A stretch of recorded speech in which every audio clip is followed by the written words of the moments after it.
Alright guys, you already know the drill. Before the video starts, I need you to go to watchdogs.ubisoft.com in order to get the full patch notes information over title update 1.15. Since it's not my information used, but I just want to go ahead and spread it to you all just in case. So once again, go to watchdogs.ubisoft.com. But other than that, my name is BuzzRock30, and for today we're going to go over said patch notes title update 1.15 for Watch Dogs 2, which is Man vs. Machine. And apparently this is a new update that's coming out like very soon, because we're going to have a stream over it tomorrow. That is, tomorrow's today, you know, all that stuff. May 16th, basically. And I'm going to go ahead and talk to you guys about what's going to be coming into the content. And start off with, we're going to go down the list, you know, with the information I managed to gather from the patch notes information.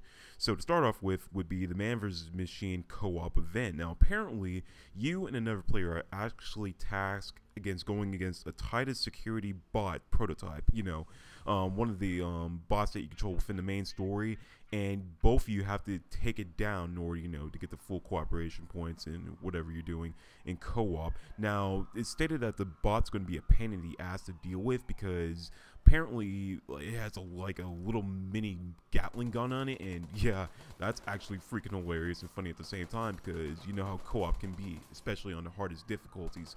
So that's one thing you guys want to be careful about. I believe you can only do this in co-op because it does appear as a DedSec event, but I believe it's only available co-op. So that's a new thing about it. Also, I feel as though players might be able to actually control the bot. I'm not necessarily sure, well, not entirely sure about over the whole situation with it.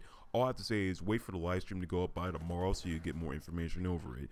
But other than that, there's another event known as the Loot Truck event, except this time it's player versus player. Now, just like the Loot Truck event that's actually been released in the No Compromise DLC so far, you basically have to go after the truck, you know, steal the money, get away from the cops, and boom, $250,000 right there and then. Except this time, a player versus player twist has been put into it.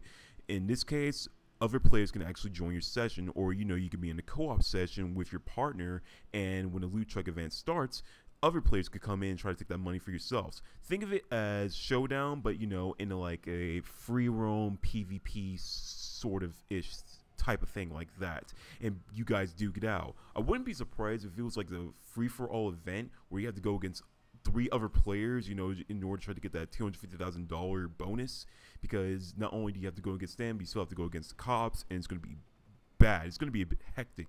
As long as you know what you're doing, you should be quite fine, but I wouldn't necessarily say it's going to be easy, because it sure as hell is hard in order to get that money. So just so you know, it can be played in co-op as well, just as I stated before.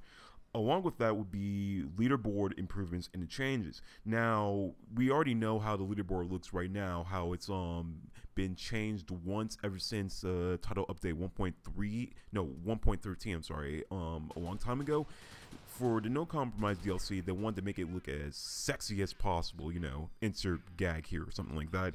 And they wanted to make sure that you guys would be able to read it a bit easier, as well as see where you are. So they're going to go ahead and change it up, so we, you know, it could have that little revamped style about it, and to show the percentage of players of who is in what certain rank they're in. Now, along with that, there's also something you need to be aware of, and that is the leaderboard system. Now, it is that if you happen to not play continuously as you were before, you'll end up actually losing a rank. Now, for casuals like me who actually, you know, have a life and have to do other stuff, you know, like school, work, and all this stuff, and don't play the game necessarily for about, I don't know, a week or a couple of weeks straight, then chances are your rank is going to end up going down no matter where you are. Now, it could be a problem because a lot of people are actually having problems trying to reach for the highest rank they can, which would be, you know, in their case, Masters. And Masters is very hard to get into. And I've seen a lot of people put a lot of time into it, and for them not to play for some time and lose their standing spot and end up going down a rank is a bit bad, in my opinion, because a lot of people, you know, worked hard for it, then after taking a break, you know, they end up losing their spot, like the #1 spot or something like that. So that's something you might want to be wary of. I recommend just reading over the patch note information to get a full understanding of it, because I'm still having a a bit of a hard time trying to understand the concept of it. It's in my head, but I'm trying to still think that if we reach a certain rank, will we still be in that same category, or will we just be dropped down in the category after a certain limit? You know, like if you're in gold 1, will you drop down to silver 5 or anything like that? And that's what's still in the top of my head. Although, if you happen to reach the silver rank and gold rank requirements for the clothing, you'll still get the clothing regardless if you drop down a rank. So that's nothing you should be worried about. Then again, a lot of people are going to be, you know, a bit upset over this. But other than that, another issue, well, not another issue, another new mechanic that's being added in is the phone backgrounds. There's going to be different backgrounds that you can place into your in-game phone. What it looks like is, you know, undetermined to me right now, as I do not know what it looks like, nor has Ubisoft released any pictures over it. But I'm pretty sure they'll show it off in the live stream, so get ready for that. A couple of other things that I feel as though you guys should know would be the tweaks and balancing. In this case, would be for Bounty Hunter and Showdown. For Bounty Hunter, the target is actually getting a buff, meaning that it's going to be a bit more difficult, I guess you could say, you know, quotation marks, to take down the target, especially for the police, because the matches do end too quickly, and that's exactly what it says in the patch notes. Because think about it, you end up killing a target, but it's like, okay, then you're done. It's like you steal someone else's kill, or you get a legit kill, and boom, it's all done, said and that, you know, done. But it's like they wanted to make sure that the match is prolonged to the point where you don't end up one-shotting your opponent, you know, with a Your Boy Surge sniper rifle or an easy headshot. Because if you didn't notice, then yeah, headshots can instantly kill you. I mean, I'm pretty sure you guys are well aware of that, but that's neither here nor there. So they wanted to go ahead and try to give a buff to the target that is, you know, so they could prolong the matches. If you're a target, then it's actually good for you, you know, beneficial, because now you actually have a bit more health, I guess you could say, against other players and the police, especially the police, because, you know, shit goes down quickly.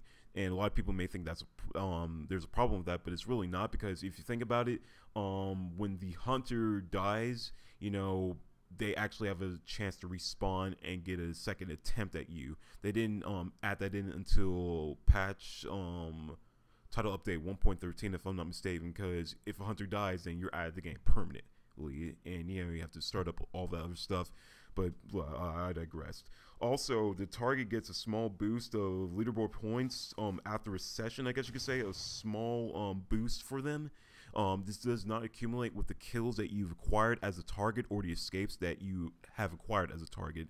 It's just a small boost, I guess you could say, for those who decide to become the target in Bounty Hunter, and that's all there is for that mode. For Showdown, it's basically going to improve the how fast the mode can be accessed to, because people are still having a bit of a problem with it, and the last thing a lot of people need is to be disconnected from it. Last but not least is the other stuff, which is the patch fixes, as well as the tweaks, that more of the tweaks they're bringing into. But apparently they didn't want to bore us with that kind of information and just decided to end it off there. But that's basically all the information I have for you guys today over title update 1.15 Man vs. Machine. Other than that, I hope you guys enjoy your day, and love you all, and peace. Also, a new video will be up by this Friday. Got to make sure some stuff is done beforehand, but that's basically all there is to it. See you guys next time.